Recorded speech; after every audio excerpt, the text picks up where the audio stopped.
A engenharia financeira e o fechamento de Danilo no Palmeiras. Uma surpresa por Gabriel Jesus. Informação importante por Vitor Roque chama atenção. Afinal, Marlon Freitas, Andréas Pereira e Danilo podem jogar juntos? Quem vai para o banco? Veja na mesa tática e o giro do mercado do Palmeiras com nova proposta por Maurício e saída de Luigi. Fala família Palmeiras 90+, é sobre isso que nós vamos falar no vídeo de hoje, ó. As lives estão... Eu declaro, com toda a humildade do mundo, liberada a temporada de lives no canal Palmeiras 90+. Vamos voltar com tudo, tô de férias. Tem muita coisa pra gente falar no vídeo de hoje e você já sabe. A partir de amanhã volta o nosso mural de comentários. Se você quer ter certeza que seu comentário será lido, clica aqui no YouTube no botão virar membro e me ajuda a continuar com esse trabalho independente que tá florescendo cada vez mais. Meu povo, hoje o treinamento do Palmeiras foi um pouquinho diferente, tá? E tem informação importante pelo Vitor Roque que treinou como um coringa no jogo. Ou seja, uma média de cargas altas e baixas, sempre acompanhado do núcleo de saúde e performance, tá? E aí a equipe palmeirense ela trabalhou pela manhã num treino técnico com gatilhos de pressão na marcação e jogos em campo reduzido. O que é esse gatilho de pressão na marcação? É quando você coloca literalmente os jogadores de marcação para apertar a saída de bola, para apertar os volantes, sobe a marcação, né? De modo que o clube, o time que está com a bola, vai ter que começar a soltar rápido e se movimentar em velocidade. Parecido como joga o Palmeiras atualmente quando chama o adversário para o campo defensivo e acha lançamentos ou então até triangulações para os nossos jogadores mais velozes. Bom, no período da tarde o Palmeiras fez trabalhos de recuperação e recreativos no gramado. Daí a gente vê a importância desse retorno do Vitor Roque que está cada vez mais perto do retorno aos gramados, tá? O Palmeiras se prepara para mais um jogo treino que vai acontecer contra a Juventus na manhã desse sábado. Vamos trazer informação após o jogo treino, tá bom? Família, vamos de mercado da bola? Acho que é o momento mais bacana do vídeo, né? Que é, pelo menos eu gosto muito de falar de transferência, negociação. E eu preciso começar falando do Maurício, né? Nós viemos aqui a público e dissemos que, objetivamente, o Maurício já estava com uns 2 pés na Atalanta. Só que, hoje, o Nottingham Forest sondou o Palmeiras e já há um histórico de boas negociações e boas fundamentações de transferência entre Palmeiras e Nottingham Forest, tá? O que aconteceu? A expectativa é que o Palmeiras receba uma proposta na casa de 128 milhões. 8 milhões a mais de reais do que a Atalanta está oferecendo. Eu declaro aberta a temporada de leilão pelo Maurício. Fantástico, tá? Olha como o holofote da Copa do Mundo, se bem colocado ali, faz com que um jogador salte de valor de mercado assim, ó, extremamente rápido. E é impressionante como o Palmeiras tem a faca e o queijo na mão na negociação. Se optar por segurar o jogador aqui, o que eu duvido, ok, temos um bom jogador valorizado. Se optar por negociar o jogador com a Inglaterra, ainda abre aquele contato tete a tete com os caras que gostam de jogador brasileiro, gostam de investir em jogador brasileiro, e o Palmeiras é atualmente o maior celeiro brasileiro de jogadores jovens. Ou seja, pode abrir uma conversa com o Nottingham Forest, negociar o Maurício e de quebra, se bobear, ainda botar mais alguém ali que de repente não vai atingir o ápice no profissional, assim como fez com os 3 jogadores da base, já falamos no vídeo anterior sobre isso, né? Baita oportunidade pro Verdão. Sobre Flaco Lopes, escuro total. Enquanto a Argentina não retornar, não saberemos o destino do Flaco, mas eu arrisco a dizer que o Palmeiras vai manter o jogador. Isso é uma opinião e você sabe o quanto a gente preza pela verdade nesse canal, né? Mas é a minha opinião.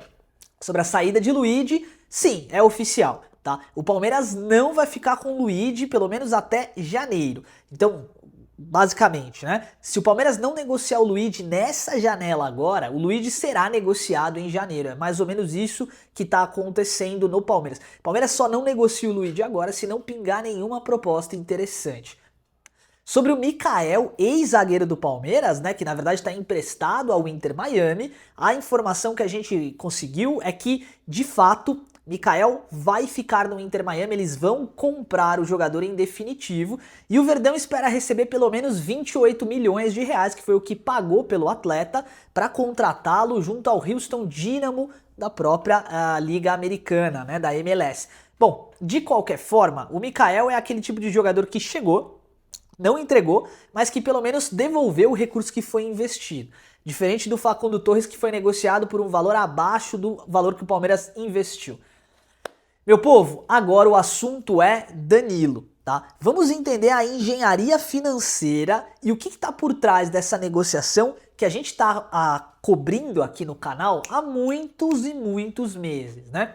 Então, quando a gente começou a falar sobre o Danilo e sobre as possibilidades que estavam se desenvolvendo, quando a gente cobriu a situação que o Palmeiras foi parabenizá-lo pela Copa do Mundo, quando a gente falava, olha, o Abel Ferreira, quando fala do Danilo, ele tem um sorriso diferente e tal. Vocês lembram de tudo isso? Você que tá no canal há mais tempo lembra, né? Vocês lembram que tudo isso foi uma análise, pautado no que estava acontecendo, ainda não havia nenhuma matéria. Só que a gente foi juntando quebra-cabeça daqui, dali e tal, e óbvio, a gente não tinha fonte com relação a isso, mas a gente tinha uma análise aguçada. E aí agora, a situação que o Palmeiras colocou na mesa, você já sabe, 22 milhões de euros, se não me falha a memória, né? E mais o Naves, né? Praticamente utilizando o Naves como uma moeda de troca, literalmente, né? Um jogador que, poxa, poderia até servir a esse elenco, mas o Palmeiras tem um número de zagueiros muito elevado. E eu achei brilhante a decisão. Porque o Naves vale algo em torno ali de 20 milhões, então é como se o Palmeiras estivesse colocando 140 milhões de reais para fechar com o Danilo. O Botafogo está balançado. Todas as informações que a gente vê no mercado dão a entender que o Palmeiras e Botafogo já se acertaram também, tá? E aí na próxima semana, segundo o perfil Vozes Palestrinas do Instagram, será a definição da situação do Danilo. O que pode acabar acontecendo? Lembre-se das últimas negociações que o Palmeiras teve com o Botafogo, Marlon Freitas e Barbosa. Minutos antes, né, de qualquer anúncio, surgiu algum profissional do Botafogo e se posicionou na imprensa de maneira veemente. Não, Palmeiras não vai levar o Marlon Freitas. Você lembra disso? Você lembra do Textor fazendo isso? Você lembra do caso com o Barbosa também, que a galera falou não tem nada. E na realidade a negociação já estava fechada. Então assim, na minha opinião, e é o que eu falei no vídeo de hoje, acabou, velho. Danilo é jogador do Palmeiras. O ponto negativo dessa situação, se é que existe um ponto negativo, é que o Palmeiras de fato não vai trazer mais ninguém. É muito difícil que o Verdão faça um aporte nessa magnitude, né, 120, 140, e ainda traga outro jogador. Eu acho muito difícil. De qualquer forma, é aquilo que a gente queria. É a cereja do bolo de toda a família Palmeiras 90 mais que tá aqui com a gente. O Danilo vai mudar o patamar do Palmeiras, é papo de fato de chegar para brigar por todos os títulos e as tratativas estão avançando a cada dia que passa. Não vi nenhum posicionamento do Danilo no Instagram negativo, já tinha foto no SofaScore. Lembra que eu falei para vocês? Para mim, desde quando o Palmeiras optou por fazer aquele vídeo horizontal no YouTube, já estava fechado. Essa é a minha opinião e cada vez mais a situação vai se mostrando coerente com base naquilo que eu falei, né? O texto que a gente trouxe aqui começa a fazer mais sentido cada vez mais. Bom, sobre Gabriel Jesus, ó, vamos lá. Então o jornalista Pedro Rocha do GE, ele publicou uma matéria dizendo que essa situação da vinda do Gabriel Jesus aqui pro Palmeiras, ela bagunçou a cabeça do jogador, né? Por quê? O que acontece quando você tá num lugar onde você é bem quisto, onde você é querido? Então imagina você que tá me ouvindo aí, pô, sei lá, você vai visitar alguém da tua família. E aí você chega na casa da pessoa, a pessoa tem um cafezinho pra te oferecer, ela sabe que você gosta, sei lá, de determinada fruta e ela te oferece aquela fruta. Você entende? Você não se sente bem? Você não se sente à vontade? Na Europa, o Gabriel Jesus não tem mais aquele título de jogador, sabe? Poxa, é o cara que resolve os BOs do time e tal. Não tem. E lá no Arsenal, sobretudo, ele vive uma temporada, vamos dizer assim, que, poxa, o cara tá colocando o meio-campista, que é o Kai Havertz, né, pra jogar de falso 9 e não põe ele. Então o Mikel Arteta, ele é bem, cara, sei lá, ele tem uma visão de jogo muito bem específica, né?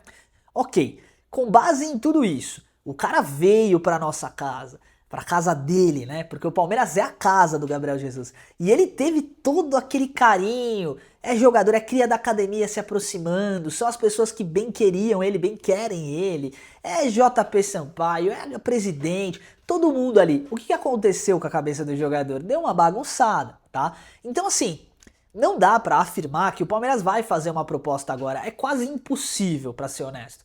Mas, velho, explicar o que é ser palmeirense é impossível também, né? E aí o Gabriel Jesus relembrou agora. E eu espero, do fundo do meu coração, que o Gabriel Jesus volte pro Palmeiras antes do término da sua carreira. Vocês entenderam o que eu quis dizer? Que ele chegue no Palmeiras antes de estar em fim de carreira. Quando ele possa entregar alguma coisa pro Verdão, né? E cara, na boa, tá no escuro, tá? A gente está no escuro. Eu, particularmente, acho que o Gabriel Jesus volta pro Palmeiras em janeiro. Opinião, não é uma informação, tá? Eu acho que o Palmeiras vai fazer um aporte mediano. Eu acho que o Gabriel Jesus vai ficar no Arsenal até a próxima janela, né? Até janeiro. O Arsenal não vai conseguir vendê-lo a um preço muito alto. Eu acho que o Palmeiras entra com uns 80 milhões de reais e traz o jogador. Essa é a minha opinião. E eu quero aproveitar esse minuto do vídeo para te agradecer. Eu sei, os comentários estão atrasados, tem um monte de coisa. A minha vida virou de ponta cabeça essa última semana. Sem ir pra academia, foi uma loucura. Mas, graças ao bom Deus, estamos de volta, tá? Vamos responder os comentários um a um. Vai ter live domingão, provavelmente lá para umas 7 horas da noite. Quero voltar cada vez mais a me conectar no ao vivo com vocês, porque é maravilhoso, tá bom, meu povo? E agora, vamos de mesa tática, porque eu quero provar por A mais B que Marlon Freitas, Andréas Pereira e Danilo serão a melhor trinca de meio-campos no Brasil, e eu vou te mostrar o porquê que esses três jogadores se complementam. O dinamismo deles e tudo que eles podem entregar juntos podem e farão do Palmeiras o melhor clube das Américas. E aí, o sonho pela Libertadores, o sonho pelo Brasileirão e o sonho pela Copa do Brasil podem acontecer. Bom, chega comigo aqui então. Então cá estamos na nossa mesa tática, com esse emaranhado de jogadores aqui, né? E aí a gente vai conseguir entender esse time do Palmeiras titular dessa forma aqui, tá? Com o Danilo aqui, o Paulinho, o John Arias, então 4, 5, 6, 7, 8, 9, 10, né? E o Flaco mais à frente. Essa trinca, esse triângulo de meio-campistas aqui, ele se complementa demais e eu vou explicar o porquê. Os três jogadores têm uma característica em comum, que é a qualidade de passe. Reparem como nessa temporada, toda vez que o Marlon Freitas, numa marcação pressão, e aí faz sentido o início do vídeo, né? O porquê que o Palmeiras treina isso, né? Quando a marcação ela chega aqui, né? Ela sobe aqui para marcar os nossos laterais, os nossos zagueiros, tal. E aí os caras estão aqui. Sempre que o Marlon e o Andréas encostam, a jogada sai de uma maneira muito mais natural, né? E aí o que acaba acontecendo? O Palmeiras consegue, com esses dois jogadores, ter uma mobilidade de saída de jogo. Só que o Danilo, ele entra numa situação aqui em que ele vai conseguir rodar a posição com os três. Por quê? Porque o Danilo joga de 5, de 8 e de 10. O Andréas joga de 8 e de 10 e se precisar ele também faz a 5. O Marlon Freitas também. Então vocês entendem que o dinamismo desses três jogadores os colocam numa situação de favorecimento quando o assunto é trazer o rival para essa zona do campo aqui, ó. Deixa os caras vir marcar lá em cima, porque a hora que os jogadores fizerem essa movimentação, hora o Danilo volta, o Marlon sobe, por aí vai, os três jogadores vão rodar e vão confundir a marcação adversária. A bola vai sobrar lisa para aqueles atletas com mais capacidade técnica, como o John Arias, como o Paulinho, e o mais legal é poder enxergar que, imagina que o Marlon Freitas trocou com o Danilo aqui, o John Arias também faz a 10. O Paulinho também faz a 10. O Flaco Lopes pode sair de falso 9 para que o Paulinho ocupe o espaço e aí o Palmeiras ficaria mais ou menos desse jeito aqui. Olha que viagem, velho. O número de variações táticas é absurdo. O Palmeiras ganha e ganha muito com essa contratação do Danilo. Então vocês entendem que trata-se não só de um jogador para uma posição, trata-se de um atleta polivalente, um atleta que está comprometido e que é apaixonado pelo Palmeiras, um atleta que com certeza absoluta vai trazer uma rotação para esse time fora do normal. Eu sei, a negociação ainda não está fechada, mas se o Palmeiras puder investir em algum atleta para essa temporada, que seja o Danilo. Ele é o melhor jogador que o Palmeiras pode encontrar para a função de meio-campista. E aí você pode deixar as crias da academia encostar nesse time, pegar tarimba, pegar experiência, e aos pouquinhos a gente vai ter certeza absoluta de quem dessas crias aí vai virar uma espécie de Luide, com todo respeito ao ser humano, né? Mas um jogador que não encaixou no Palmeiras e qual vai virar um Endrick,